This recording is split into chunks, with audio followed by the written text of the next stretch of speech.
Okay. So this is a replacement to the shed that was there before. My goal with this project was just to make it very simple to modify and understand what's happening with how the RFID system works, so anyone could just look at the code and make it better.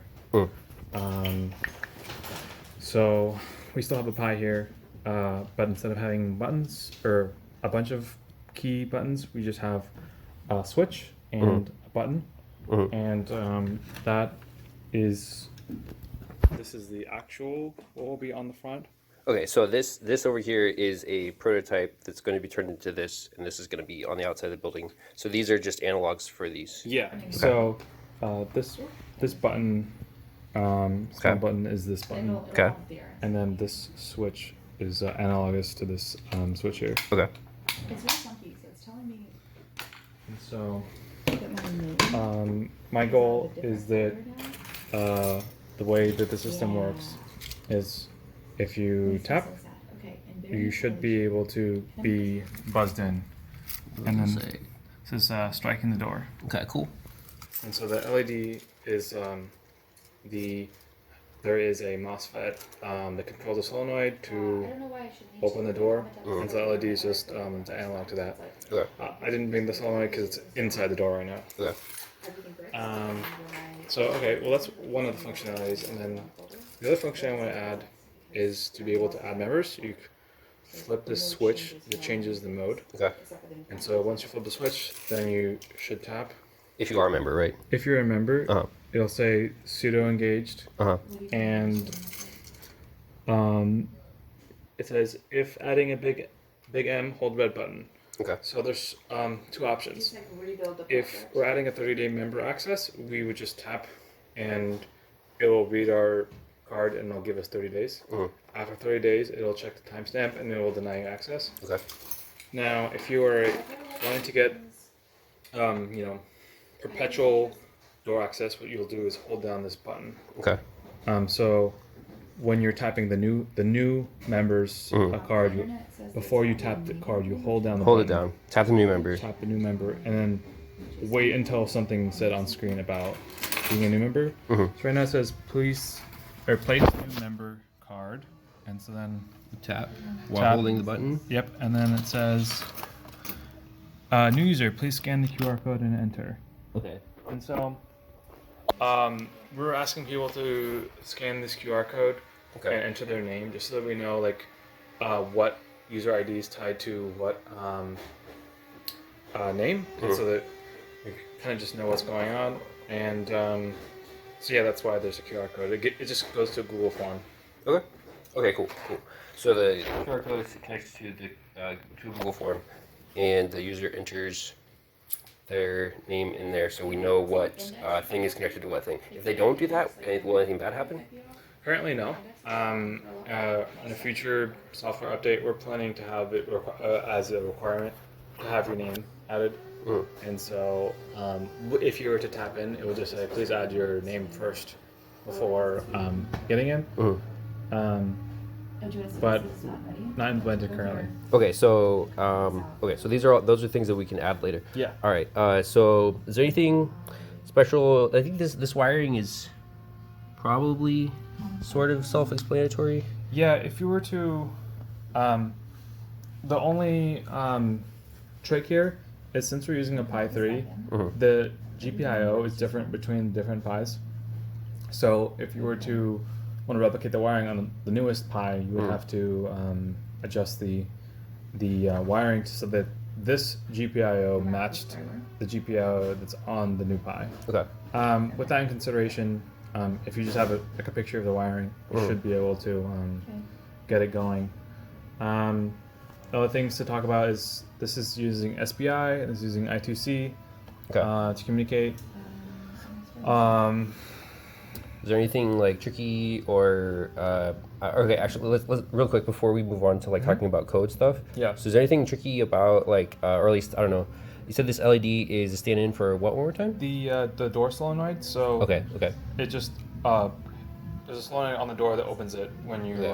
So right now we can see the LED light up when So there's a a, a MOSFET breakout that I'm using for that. So actually, I should talk about that a bit. There's a 12-volt power supply in a box, and you need 12 volts in order to activate a solenoid. But since the Raspberry Pi can't provide 12 volts, I'm using Yeah, but when I don't, a I say it works the same way. a 3.3 volt signal to activate the 12 volt power supply on the solenoid. Okay. Yeah. So, yeah. But as far as why I didn't use an Arduino, I wanted to use a lot of imports. For one, the QR code. I didn't want to figure out how to add a QR code to an Arduino. You use a library for that? There might be a library, to be honest, but I guess I just wanted to like work on the shoulders of giants in this project with all of the Python code that's out there. This iteration doesn't have any online services. However, I have one in progress that has tie-ins with Google Firebase and a Google Sheet API. Okay. So all of that is just much easier in Python since it's more readable, and we don't really need anything super fast timing. I figured we could use a Pi. So that's why the Pi decision so far. Okay. Is there anything that is special that we should know about this hardware over here?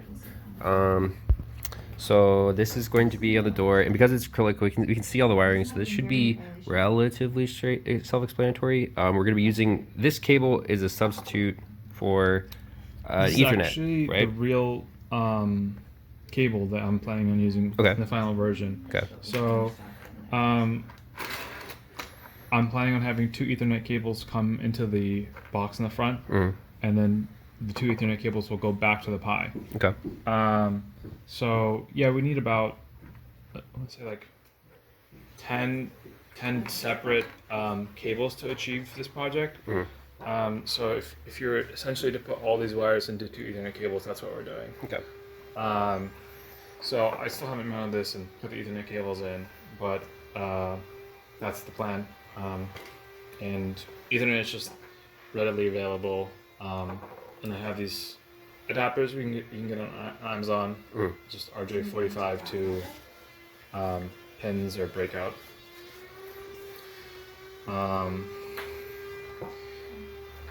Besides that,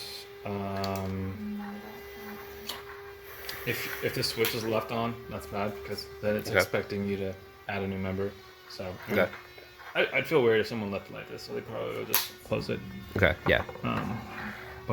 Yeah. Okay. Let me see. Do you want to talk about the code at all, or should I just? I don't know. Do you feel like the code is self-explanatory? Are there any parts of it that are tricky? Let's see. We can open the code up in an editor.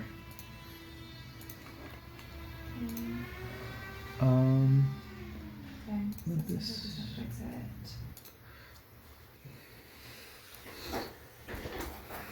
Let's go over here.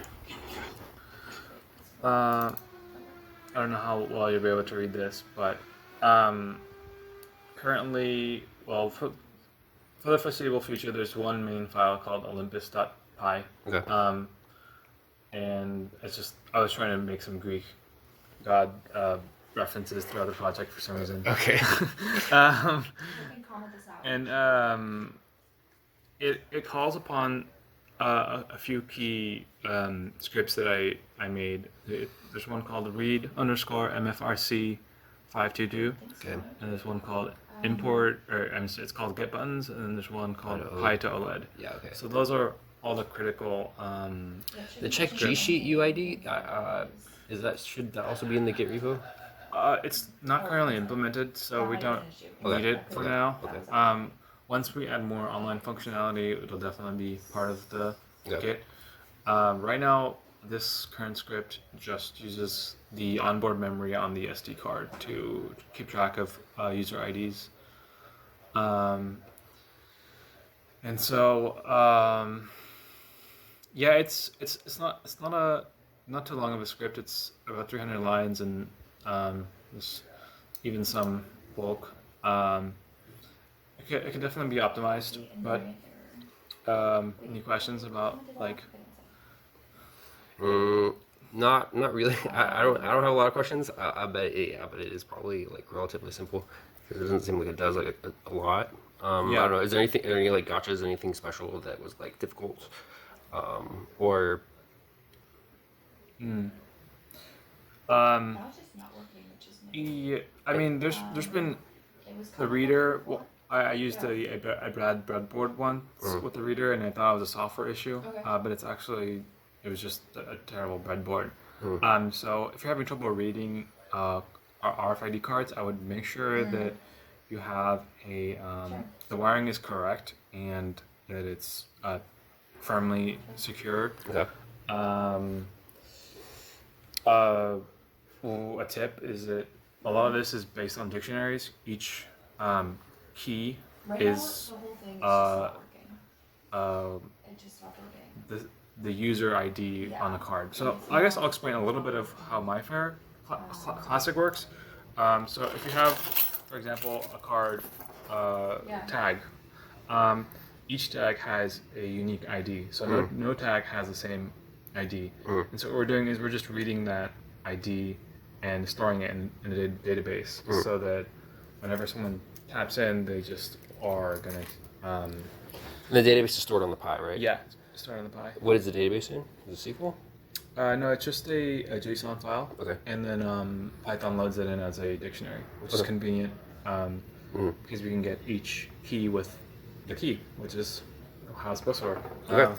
So in order to update this project, we'll just have to reflash the code onto the Pi, right? That's a good question. So right now there is a system like automatic on boot up. There's this Olympus Pi script executes.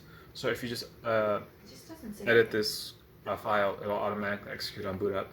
Okay. And so if the Pi seems to be crashing or not working, you should be able to just power it off and power it back on, and it should execute this Olympus.py file. Okay. Okay, and you can connect to the Pi over the internet, right? So you don't have to physically have access to it. Let's see, where is that? This is actually a VNC window of the Pi, so I'm connected over Wi-Fi. So the Pi has the Noisebridge Wi-Fi credentials, and so it's just going to be connected all the time. If the Wi-Fi is down, you're going to have trouble getting to the Pi. Okay. Was there anything that you were planning on adding later? And so you were saying like a cloud like username thing, but you planning on adding any more hardware, or you think this is all the hardware you'll need? No, I think this is all the hardware. It's mostly software features.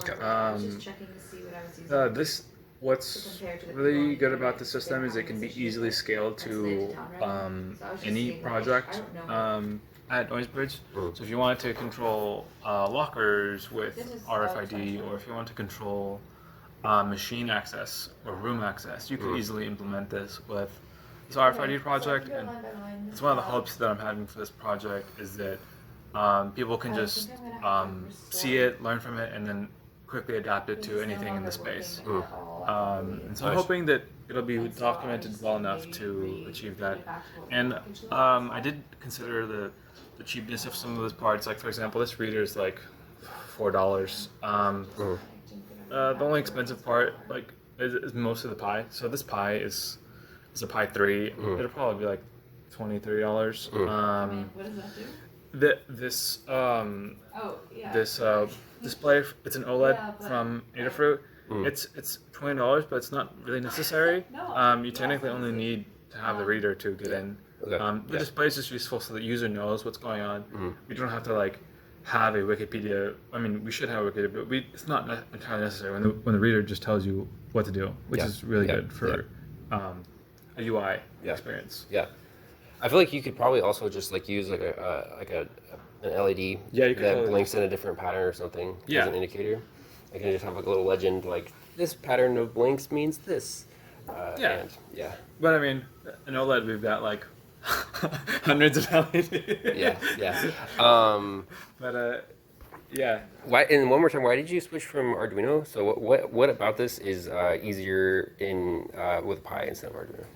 Sure. So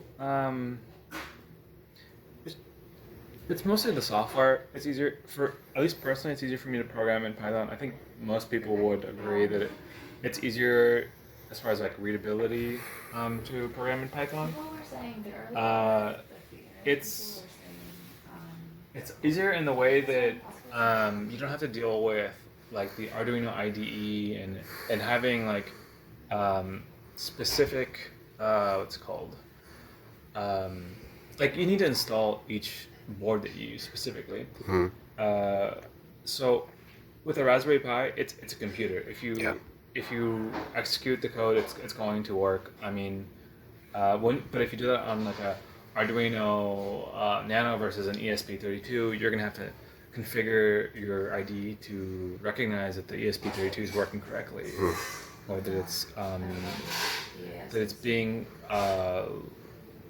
configured correctly. So yeah, just my frustrations with that made me want to go to a Pi. I tried to use the CircuitPython. However, I noticed that none of the low-level Python libraries are compatible with CircuitPython. It's just not clear to me what I can do in CircuitPython versus what like I can do with all like regular Python. Because regular Python, you know for sure you're gonna be able to import anyone's code. Whereas CircuitPython, it's almost like a guessing game whether you'll be able to import something. Okay. Cool. Okay, so I guess this is all prior to when it's going to go on the wall outside, but it should look different when it's on the wall outside. But this, I think, should cover the theory of how it works, sort of, or at least, this video will have a link to the GitHub. And the GitHub will have a link to this video, so hopefully this will be enough for everyone who wants to look at it to figure out what's going on. Yeah. Now, my goal is it to be that you just look at it and you just, I understand what's happening. I think that's what the beauty of some of the projects at Noisebridge is, that you just see it and you can immediately start working on it. That's my hope. May not turn out that way, but we'll see how it plays out. But yeah. Okay, cool. All right.